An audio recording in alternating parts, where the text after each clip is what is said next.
Tudo bem? Eu vou testar esse formato de vídeos aqui, me digam se ficou bom, porque normalmente eu passo essas informações via fios no Twitter e eu nunca consegui transplantar isso para outras redes sociais, como o Instagram, o TikTok, enfim, de uma maneira boa, assim, porque são muitos gráficos, muito texto que eu escrevo nos fios do Twitter, então vamos ver se com esse formatinho fica mais fácil. Eu vou fazer uma atualização para vocês dos dados da Monkeypox usando os painéis da rede análise que a gente tem aqui, e depois eu boto os links para vocês também olharem esses painéis, enfim, verem todos esses dados com mais calma por vocês mesmos. Para vocês terem uma ideia, aqui nós estamos hoje é 6 de agosto que eu estou fazendo esse vídeo, mas os dados estão atualizados até o dia 5. Nós temos 2.045 casos notificados no Brasil.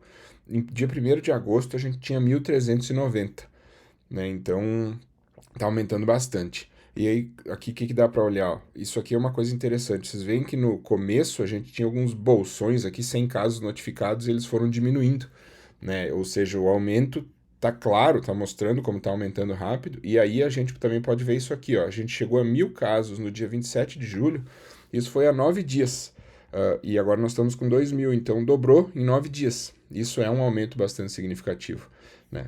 A outra coisa que a gente também pode ver é por região, a gente consegue ver esse mesmo perfil de aumento.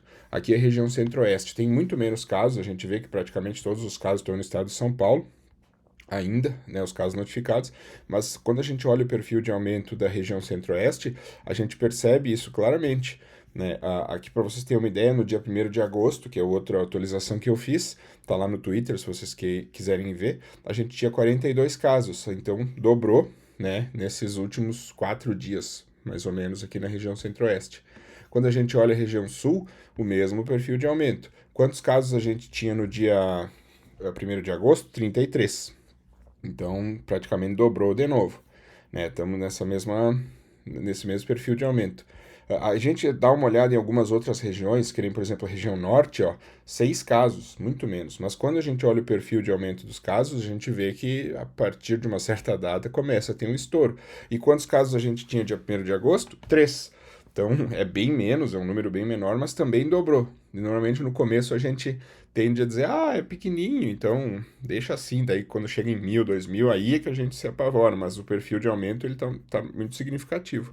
Né? Nós temos regiões com um perfil menor de aumento, que é a região nordeste, que a gente tinha 25 casos no dia 1º de agosto, e isso ia dar um aumento de 48%. Ainda é um aumento alto, né? E a gente percebe um perfil de aumento também que vinha estável e depois começa a dar, parece que começou a estourar mais ou menos por aqui, a gente vê um aumento maior.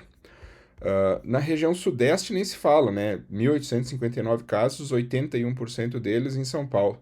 Daí aqui, inclusive, São Paulo acaba mascarando os outros estados e a gente tem que fazer alguns filtros no próprio painel, tirando, né, o São Paulo aqui, e vamos dar uma olhada nos outros estados. Ó, quando a gente olha Rio de Janeiro, a gente percebe que também está tendo um perfil de aumento significativo, mas não tão grande, porque a gente tinha 182 casos em 1º de agosto e agora 226, então um aumento de 24%. Não é dobrar em 4 dias que nem está acontecendo no Brasil. Mas a gente também consegue ver que a gente vinha numa espécie de aumento com uma velocidade a partir desse dia aqui, mais ou menos, que é dia 19 de julho aqui, 17 ou 19 de julho, a gente percebe que a velocidade de crescimento começou a aumentar. Isso significa espalhamento da doença, né? Mais rápido, que nem a gente viu. Claro, muito menor que a Covid-19, mas a gente também viu movimentos semelhantes nisso. Quando a gente olha outros estados, por exemplo, Minas Gerais, a gente não consegue ver esse estouro de casos. A gente vê, tem 121 casos no dia 5 de agosto e tinha 103 casos no dia 1º de agosto. Então, aumentou 17%. Daí a gente dá uma olhada aqui, ó, percebe que tem um perfil mais normal, mais orgânico de aumento, não tão exponencial, assim, não tem um estouro de casos. Isso significa também que se esses casos forem os casos reais que a gente está enxergando, é muito mais fácil de controlar em estados aqui como Minas do que estados que já está estourado, né? Por isso que o ideal é sempre controlar no começo. E também, o que é o problema dessa parte de controle? A gente pode dar uma olhada nos dados de mobilidade, que também tem nos nossos painéis lá da rede. Aqui, ó, nos estados a gente consegue ver, esse aqui é todo o Brasil, né? Tem mercado e farmácia, parque, residência. A gente vê que em locais de trabalho deu uma leve diminuída aqui no decorrer do mês de julho e uma leve aumentada em residências. Quando a gente olha todos os estados misturados aqui, dá para clicar em um por um, quem quiser visitar lá, vai perceber que é similar em praticamente todos os estados. Esse mais rosinho aqui é Amazonas, que se destaca um pouco, mas de resto tem toda essa redução.